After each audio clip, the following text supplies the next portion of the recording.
All right, this is a big week. This week, the FDA will evaluate the first COVID-19 vaccine for that emergency use authorization. All right, in anticipation of this approval today, state and local health officials spoke about what will be happening here in this state over the next month. WMAR2 News' Abby Isaacs tells us. While the FDA looks at the efficacy of these vaccines, states are determining who will get the first doses. Maryland's first round won't even be enough for all frontline healthcare workers. Johns Hopkins experts believe millions of COVID-19 vaccine doses could be available by the end of the month. Maryland will get about 155,000 in the first round. Initially, it will be about, what's the risk for health for individuals, and also with healthcare workers who are caring for those high-risk individuals. As we get more doses, they'll also go to first responders and then move into phase 2.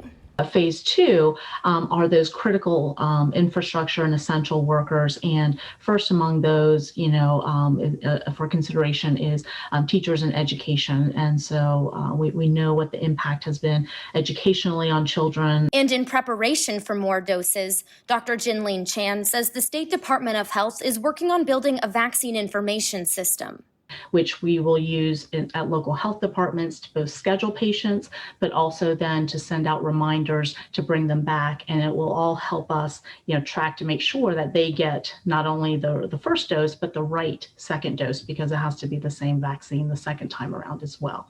Something Baltimore City health officials are focusing on is reaching high-risk populations in the meantime, looking to trusted community partners to help with messaging. I think it will also be very important that we're honest and transparent about what we know about the vaccine, about what we know about its efficacy, its safety, its short-term benefits, and acknowledge that there are things that we don't know. Among the things we don't know is how long immunity lasts. But Dr. William Moss, director of the International Vaccine Access Center, is optimistic it will last a few years because the Pfizer and Moderna vaccines both require 2 doses. It's called a prime boost strategy, where you prime the immune system and then boost the immune response with the second dose. And it's possible that that's going to confer, longer duration of protection, better protection than certainly a mild infection with COVID-19. The FDA is meeting on Thursday to look over Pfizer's trial data, and then a week later they'll look at Moderna's. They're expected to authorize emergency use shortly after. In Baltimore, Abby Isaacs, WMAR2 News. And tomorrow, Governor Hogan will discuss the state's COVID-19 vaccination plan. He has a news conference set for 3 o'clock tomorrow afternoon. We will carry it live here and on all of our streaming platforms as well.